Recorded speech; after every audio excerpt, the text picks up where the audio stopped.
Alright guys, welcome back to another Epicworld video. I'm glad you're here.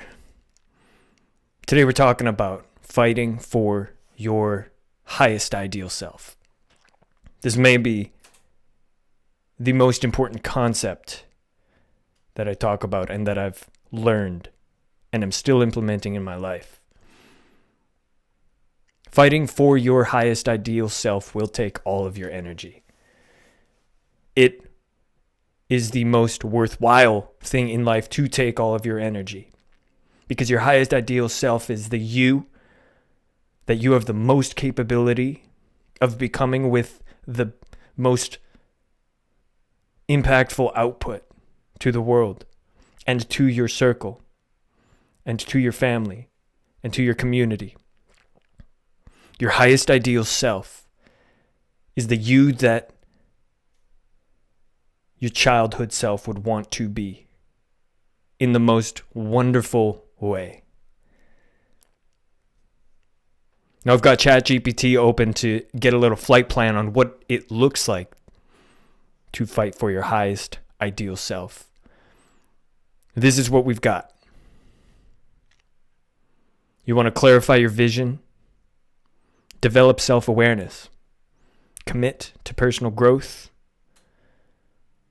cultivate discipline and consistency, strengthen emotional resilience, live with integrity, visualize your ideal self, surround yourself with supportive people, focus on physical and mental health, practice patience and self-compassion. Ultimately, the fight for your highest ideal self is a lifelong journey. It requires ongoing effort, self-reflection, and an openness to evolve, to adapt. Now, that's the first time that I've read those, and obviously you have access to ChatGPT, to Google, to tools that are on the internet. You've got all of the resources that I've got available to me on the internet. The difference that we have is our focus. The focus that you have is what will give you the outcomes that your life moves into. Today's focus is going to be tomorrow's outcomes. The places that you put your energy in, the emotions that you personally decide to think about and to feel and to ruminate on, those will determine your outcomes.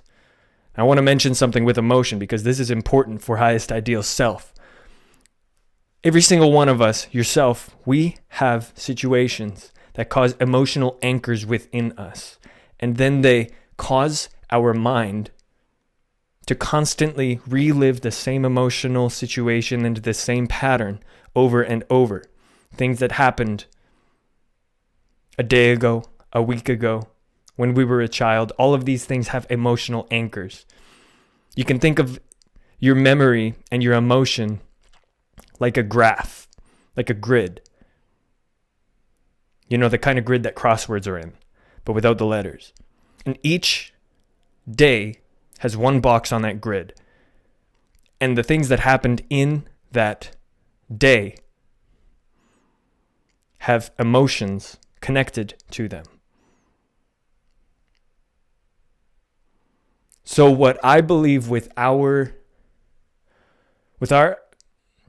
approach to fighting for our highest ideal self, what I believe our work is in a spiritual, metaphysical way is to address the emotion and the situations that happened. The key is not to have the same reaction to what happened. The key is to make space for the emotion and to feel it. So you go back to a situation that could be recursion. I'm trying to say the word recursion. Recursively coming into your mind. The person, place, thing. All of what it is. You find a way to make space for that emotion so that the processing of it can happen. So that your own personal growth can happen instead of having an anchor that is holding you back with that situation. And like we said, practicing patience, self-compassion on those things. Ultimately, you are just an adult, or if you're younger than whatever an adult is classified where you are, you're just a kid. But as you continue progressing in life, we're all kids in that body that we've got, an adult body, if you want to call it that. You are just a kid that is experiencing and learning and wondering and coping, ultimately wanting to be the highest ideal best self of yourself. And I want to tell you right now, it is worth fighting for that thing. And I want to stress it will take all of your energy, because it is being able to develop the habit of routine, being able to be honest with yourself about the things that didn't work, like yesterday's video on Sam Walton, and becoming open and honest with those around you. But ultimately, when you start to pursue your highest ideal self, you become closer and closer to a single individual everywhere that you are. People start knowing you for what is actually happening inside of your heart and inside of your mind, because you have a support system of people that you're consistently honest with and you talk about the situations in your life with. You become you start to act on things that truly are important to you and that you have a gift for and a talent for.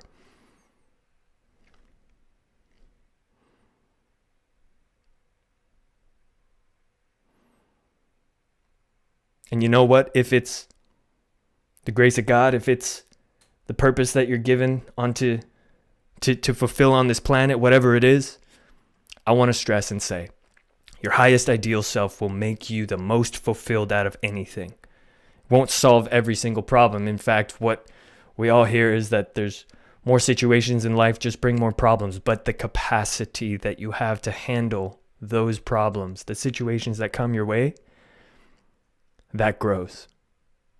And that's the goal in becoming your highest ideal self. So I want to ask you, what is your true highest ideal self? In your mind, in your heart, what are you truly believing that you're here on this planet to do? And how can you fight to become that version of your highest ideal self?